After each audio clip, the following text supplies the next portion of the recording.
Hi, Michael. Welcome to the show. Thank you for having me. My pleasure.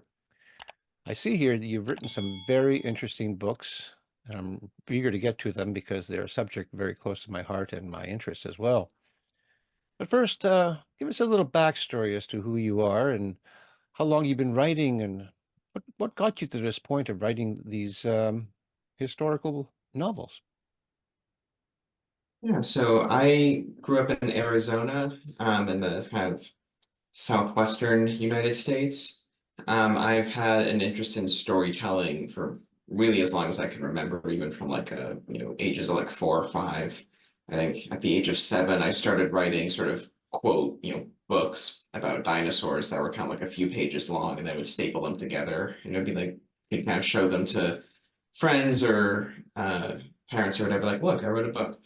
Um, in high school, I started writing books more seriously, so a couple of full-length pieces, one of which was about a prehistoric sea creature that I've subsequently rewritten into a historical fiction adventure, and another that was set in the Battle of the Bulge of World War II.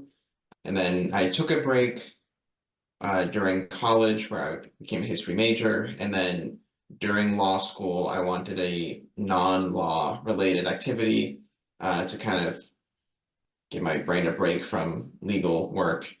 And so I started writing again then and have taken it up as a my primary career since then. Well, let's get right to it. How about we start with your latest book and work our way back? Sure. So my most recent release is titled The Middle Generation, and it's subtitled A Novel of John Quincy Adams and the Monroe Doctrine. It was released in November of last year, 2023, which actually marked the 200th anniversary of the Monroe Doctrine. So that novel is about John Quincy Adams when he was Secretary of State. American historians usually rank him as our greatest Secretary of State. He served under President James Monroe, who was the fifth president, and this was a period known to American history as the era of good feelings. That the War of 1812, which was sort of a offshoot of the Napoleonic Wars in Europe, had just ended, and this was, by historical standards, is considered a relatively peaceful and prosperous era. Although the novel sort of shows like there is still a series of crises that were occurring, but that Monroe and Adams together were able to navigate them pretty successfully and sort of helped build this image of a peaceful and prosperous period. Um, the biggest sort of challenge that Adams is having to navigate in this period is the collapse of the Spanish Empire, following the Napoleonic Wars. That Napoleon had invaded Spain and disrupted their government, and so South America had risen up to start fighting for independence. And the rest of Europe was very opposed to that because they viewed American independence as having caused the French Revolution and Napoleon, and so they thought South American independence would cause a similar cataclysm. So that's the main challenge that he's having to navigate. And then some others are what's known in American history as the Missouri Crisis, where Missouri applied for application, or applied to join the Union as a slave state, which triggered sort of the first major crisis between North and South over the slavery issue and sort of threatened the Union and foreshadowed the Civil War, almost caused the Civil War at the time. And then also just, the personal pressures that Adams faced as the eldest son of John and Abigail Adams, who are obviously one of the most prominent couples of the American founding, and are pushing him to become president, a two-term president, to the point where they're effectively saying that they helped to establish the Union so he would become president. Mm-hmm. And so just the pressures of that ambition merged with their sort of equally strong demand that he remain as virtuous a person as possible, sort of a concept of virtue going back to the Roman senator Cicero, who was a personal hero of the Adams family. And so all of those sort of challenges and the impact that that had on him, which in turn affected his family, his wife and sons, is sort of the main subjects of the novel. Okay. How long did it take for you to do all the research? You're already a history major, but you probably had to really dig deep to get all the nuanced details of what was going on and then put it into a novel form. How long did it take you to do that? So it was about 3 months of very immersive research for Adams. And then the first draft took about another 6 months, during which time I was kind of continuing to research him. So I had just written the Eisenhower Chronicles, which is a prior work, which is a biographical novel about Eisenhower that's structured kind of like an HBO miniseries, but it had somewhat similar topics and themes. And I had decided to write about John Quincy Adams to sort of take the experience from writing about Eisenhower to sort of build on it and do a similar work as kind of like a sister novel in a way. So a lot of the sort of framework of how to approach the character and plotting, I was able to. It's not a duplicate of the Eisenhower Chronicles, but it's similar enough that like I didn't have to reinvent the wheel, if that makes sense. Mhm. Um, but so it was 3 months of very immersive research before I started writing. Looked at a couple of biographies about Adams, a couple of books just about that period, the sort of middle generation, by which I mean that, like, in the classical era of American history, if it starts with the founding and ends with the Civil War, which is kind of like a three-generational period, this second generation is frequently overlooked because the bookends are so notable, so almost the two most important events in American history, that this Mhm. middle period gets overlooked in my looking at Adams. Um, Sort of a way to study the entire era. But what proved the most useful for me was that the Massachusetts Historical Society had digitized Adams's diary. That when Adams was 12, his father, John Adams, had given him the first volume of a diary. And he continued adding to this diary throughout his entire life. So it's 51 volumes long, which is, a monumental work. And the Massachusetts Historical Society both digitized it and built in a search engine, Mhm. which made navigating it very easy. They're the Oh, sort of the centerpiece of my acknowledgments, is just thanking them for yeah. having done that. So Okay. that was, an invaluable resource that really informed the substance of the novel. What's it like to read this book? Does it read like a novel? Can people just enjoy the story and learn at the same time? Oh, I think so. My writing style tends to be quite dialogue heavy. Okay. So,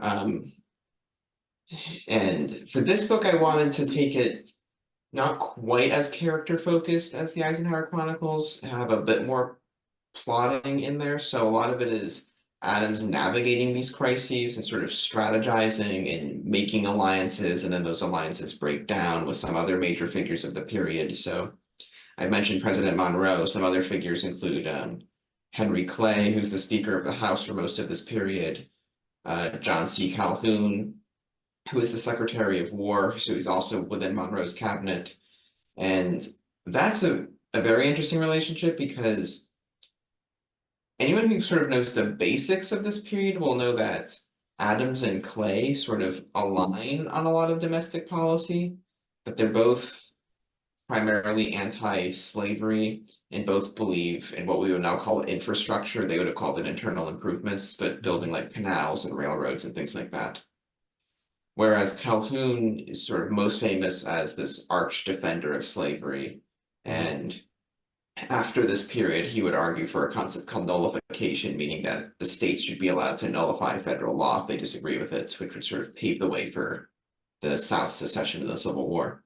Okay. Um, but what was interesting to me was that in this period, that even though you'd have expected Adams and Clay to be allies against Calhoun, it's actually the inverse, where Adams and Calhoun are allies and having similar foreign policy views, um, and Clay is their adversary.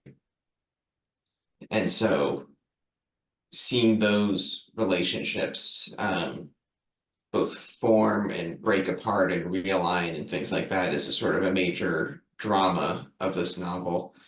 But yeah, so I think both the dialogue, the sort of strategic thinking that involves the bulk of the book, and also sort of like the family drama that's involved, that of Adams and his wife trying to sort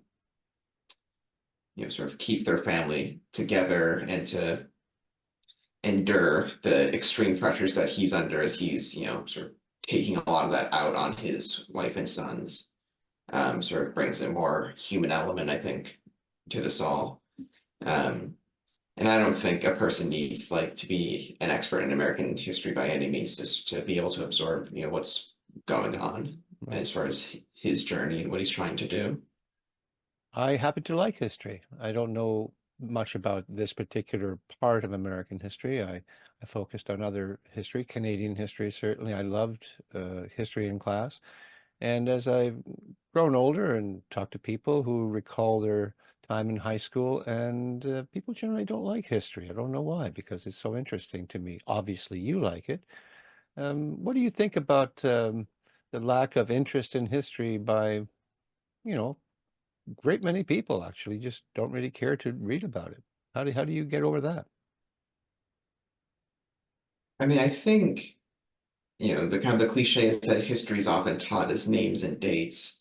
And those are important, of course, but obviously they can sort of shroud, sort of the great drama that history often includes. That it's whether it's called narrative history or what I write, which is a historical fiction or biographical fiction, and it can be sort of a more tap into that drama. But I think that for most people, that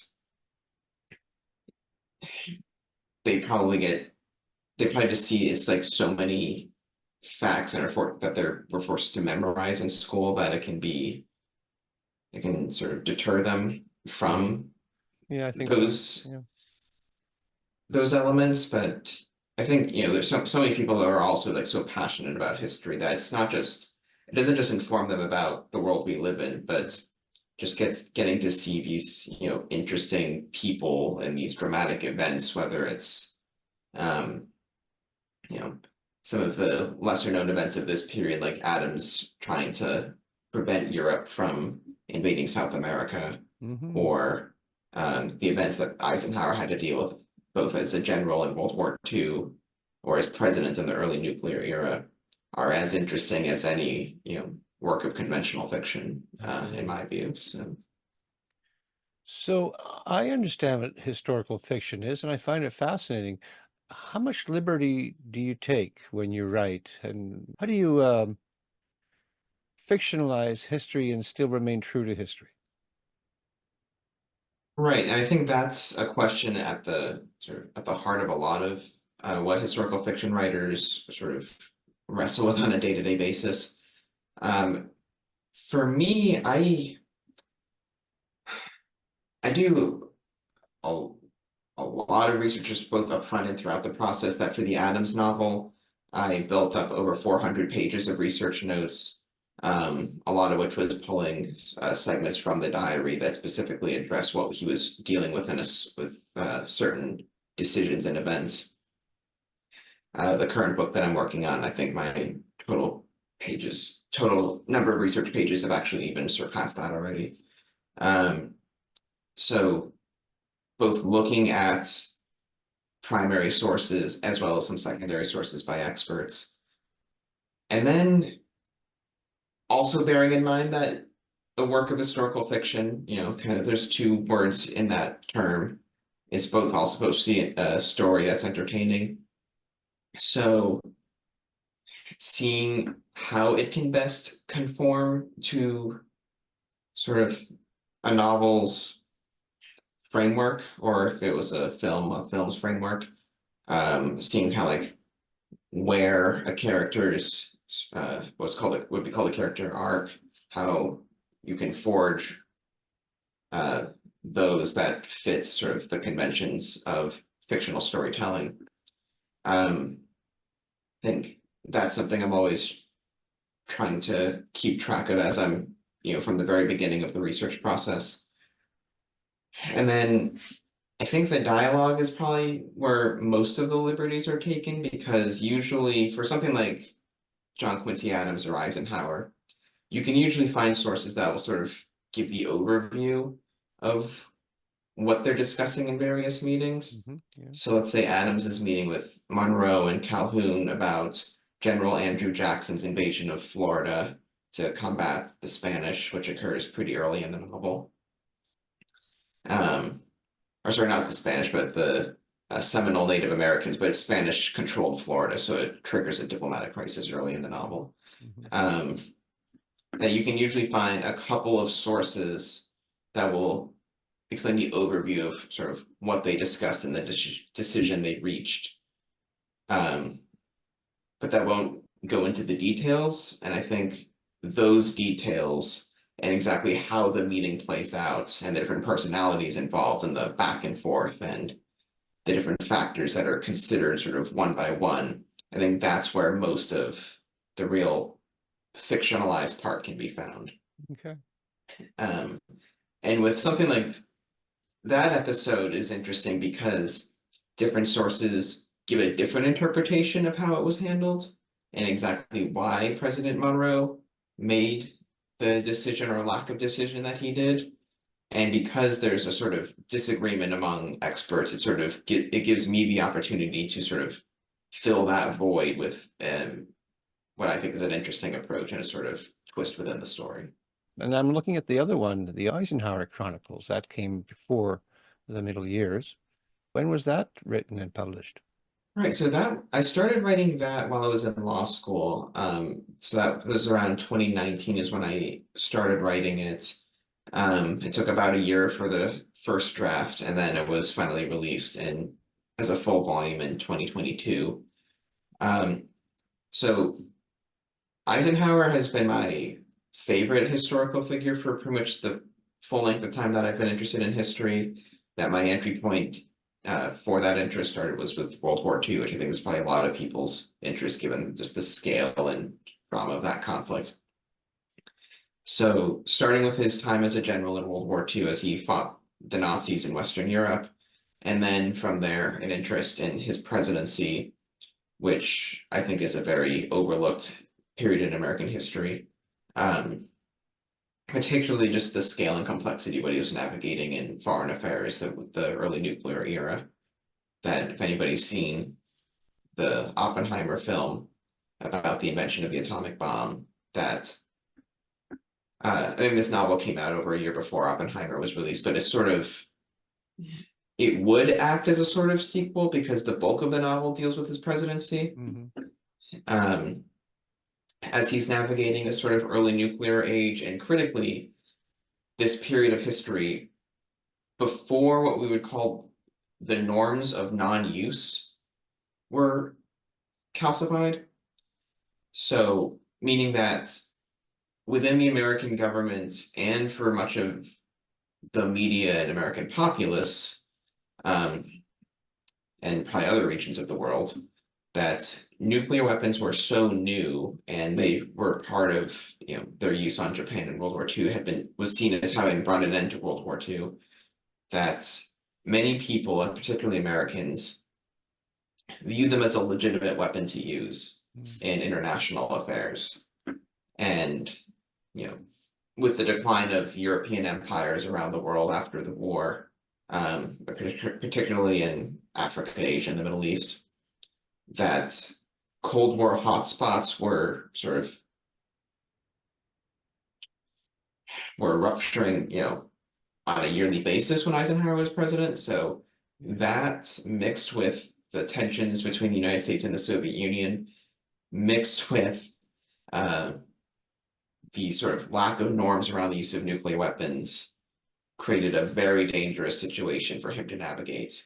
And most of his administration held this view about the legitimate use of nuclear weapons that he spent his presidency resisting, and by successfully both resisting that mindset while still containing, sort of from the American perspective, Soviet expansionism. helped to build that norm of against the use of nuclear weapons. Yeah. And so that's the main focus of that novel, while also touching on the first third of the novel deals with his time as a general fighting the Nazis, and then also a few chapters deal with his role in the civil rights movement within the United States. Right. Right. Well, you seem to be very passionate about American history, and you say you're writing or you're working on your next book, and I take that is also a segment, a slice of American history. Are you planning to write a series of books that focus on the various times of American history? Because there's so many interesting times, even the times since I've grown up and have been from JFK onwards, I'm familiar with American history from what I've seen. Any plans on continuing this? So yes, my current novels all deal primarily with American history, and even though they don't deal with the exact same people, so John Quincy Adams and Dwight Eisenhower lives in separate centuries, that I personally see them as sort of a continuum of dealing with similar topics and themes and sort of building not an alternate version as in like different course of events, but like a sort of dramatized fictional universe of American history with characters who are, you can go into their minds and sort of see how they function the way you would a normal fiction book. I have plenty of ideas for subsequent novels about American history, some of which are set in the 19th century, some in the 20th. My current novel actually deals more with European history. I don't know if you're interested in discussing that at all. It's set in Germany in the first half of the 20th century, with Of course. Yeah. a, Well, that's a close to my heart. historical. I know about that stuff. It's a historical figure who I think is very important, but seems to be largely overlooked.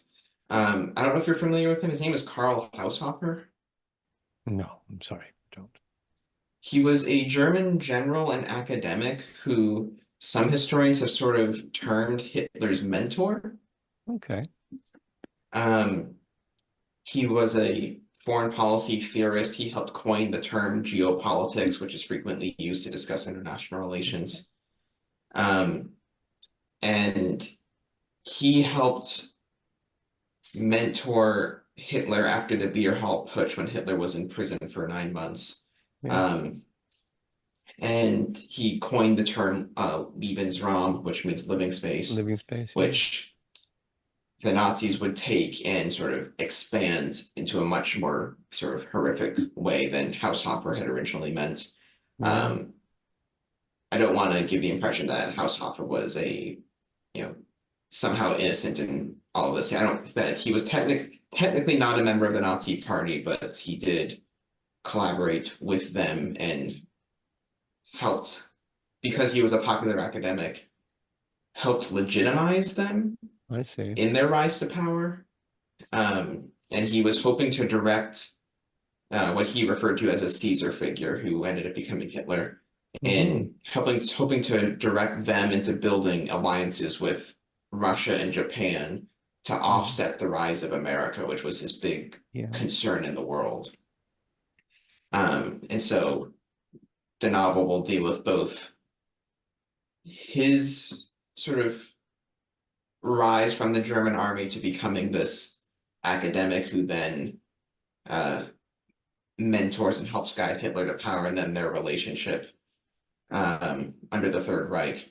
But an additional wrinkle that I think is very interesting with this story is that Haushofer's wife was half Jewish, and so their children are a quarter Jewish. So under Hmm. Nuremberg, they were identified as Jews, and of course Haushofer spent the entire period very concerned for their safety. Yeah. And so that's just, it adds another very interesting dimension to that story. So that's what I'm currently working on. Right. Yeah.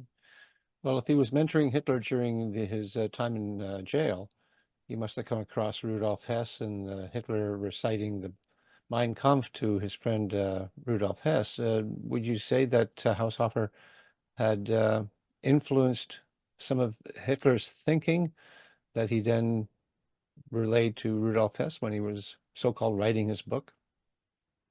Yeah, so that's a very good question because it's actually in the reverse, where so Hess had been one of Haushofer's students at the University of Munich in the early 1920s, and they were very close and had a more direct mentor-protege relationship than Haushofer even had with Hitler.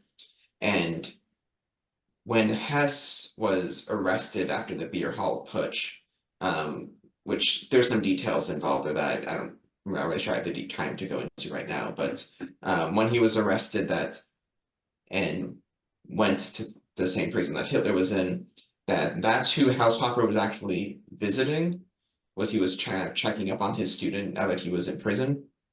And by going to meet with Hess, met Hitler and sort of started giving them lectures on international relations, Okay. and talking about, this concept of living space and uh, related theories. And saw so one thing that's interesting with Haushofer and that I'm excited to work on with this topic is that different historians have different interpretations on exactly how large his role was within the Nazi movement in the Third Reich. But most seem to believe that he both saw early drafts of Mein Kampf and may have directly influenced some of the core foreign policy chapters, Mm-hmm. that a lot of the writing in those chapters, specifically regarding Hitler's thoughts on Eastern Europe in that early period, are largely derived from Haushofer's work Mm. as academic work in that period. Wow. So yes, I would say that the three of them, Haushofer, Hess, and Hitler, were sort of this triumvirate of that early period, and that through Hess, Hitler absorbed a lot of Haushofer's teachings, which he would then, to some extent, follow and to some extent pervert Yeah. under the Nazi era. Yeah. So you're starting to write that book. When do you think that you'll possibly have that published? It sounds like a big project. It is. I actually think this might end up being two novels because it's covering most of Haushofer's life. So the first will probably cover most of his life up through 1935 or so, where the Nuremberg laws are established, and then the second will deal more with World War II. Yeah. Um,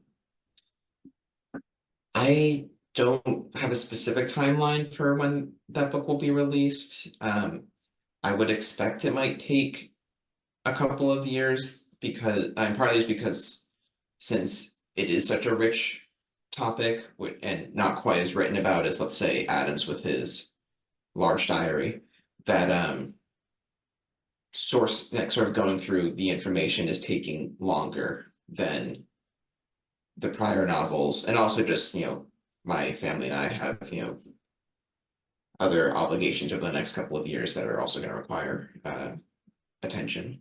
Sure, of course. So it'll probably take 3 or 4 years, I would expect, before Yeah. the first volume is out. Hmm.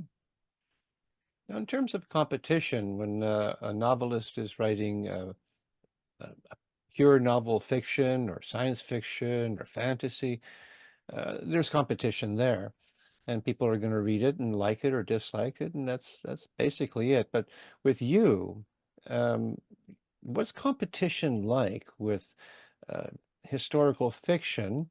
First of all, that's first part of the question, because there must be other people doing it as well. And the other part of the question would be, insofar as rating your book, would the people who are rating this, and reason I know you've gotten awards for this, look at the book and see it for the value of its entertainment, but also double check to see if you're historically accurate? There's a few things going on here that just doesn't happen in your average fictional novel. I mean, I think the historical fiction readership takes accuracy very seriously. Yeah. Um, so yeah, I think, you know, that historical fiction almost to, it sounds kind of strange, but almost to a greater degree than nonfiction, is held to a certain standard. Okay. That like, if you don't sort of check that you cross your T's and dot your I's, as it were, as far as doing the research, that, readers can be, will view that pretty negatively. So I think that's part of the reason why, doing this amount of research, whether it's like 400 pages of research for Adams or probably much more than that for Haushofer, um, is a very serious part of the historical fiction writing process. I do think that certain elements are given much more leeway. So as I was saying, that the dialogue Mm-hmm. is understood that, as long as, the core facts are correct, I think most readers understand that, like, it is historical fiction. So if you're reading a novel, like let's say Wolf Hall, which was about the Tudor period in England, that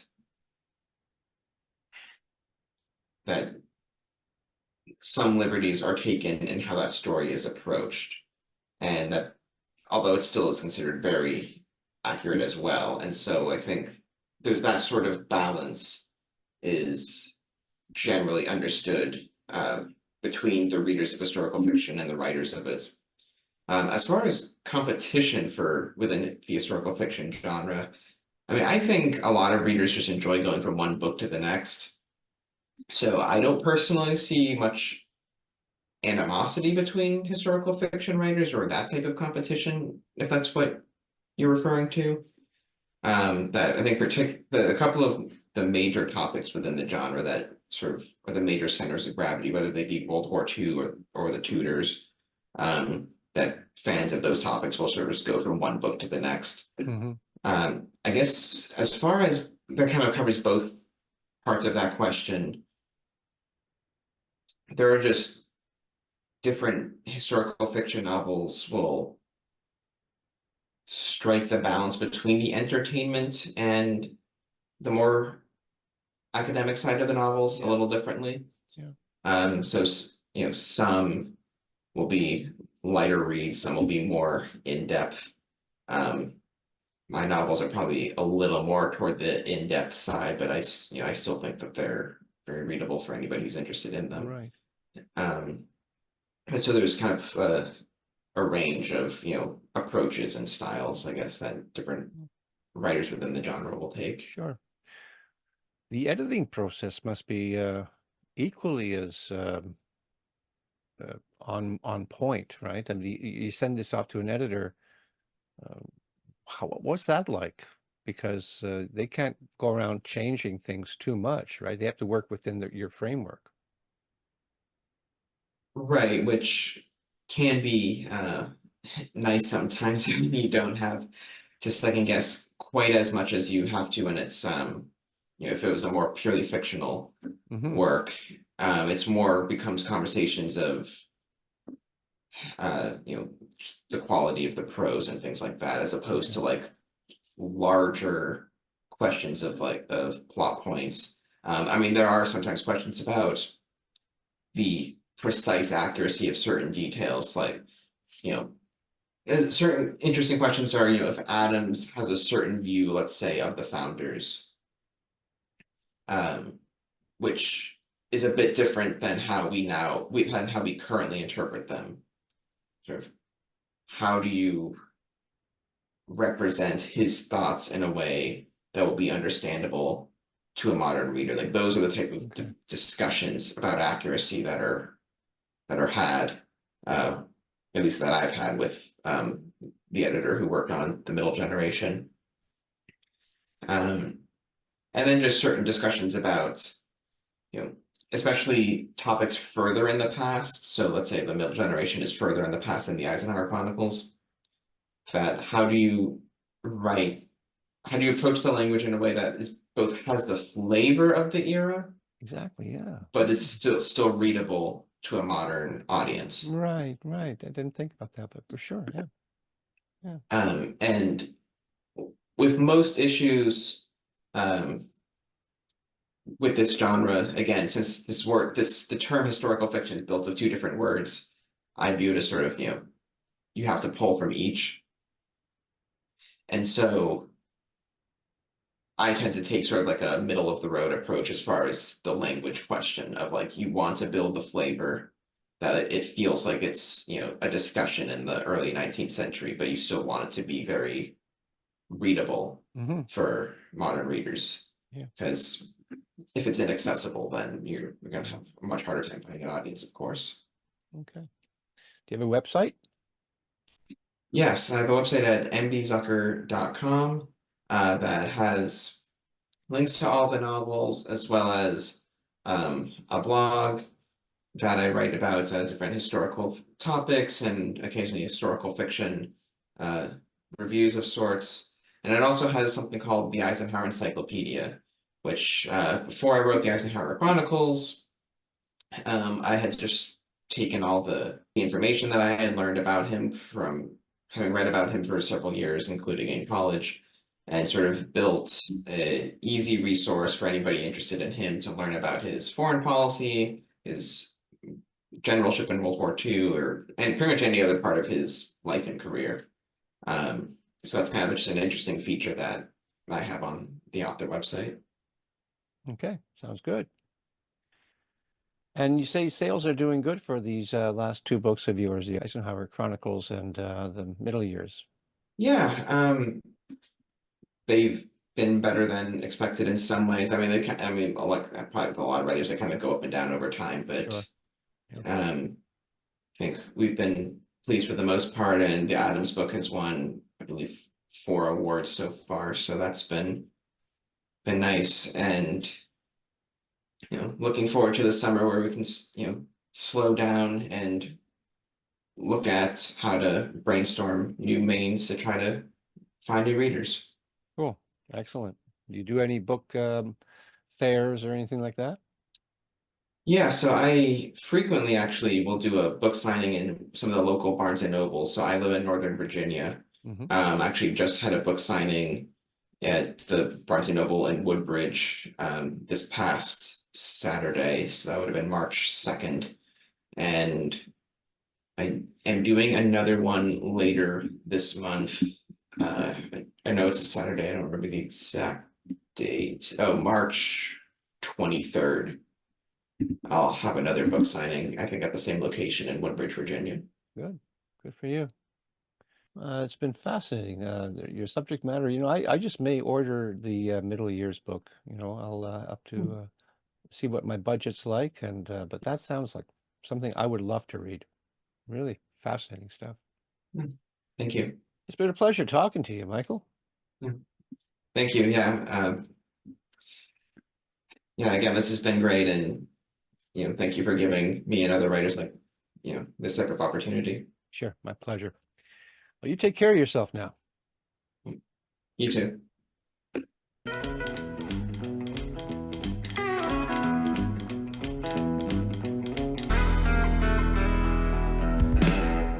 Thank you for watching.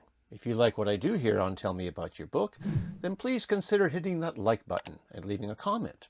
You can also subscribe and ring that bell because I release 2 episodes per week, one on Wednesdays and one on Saturdays.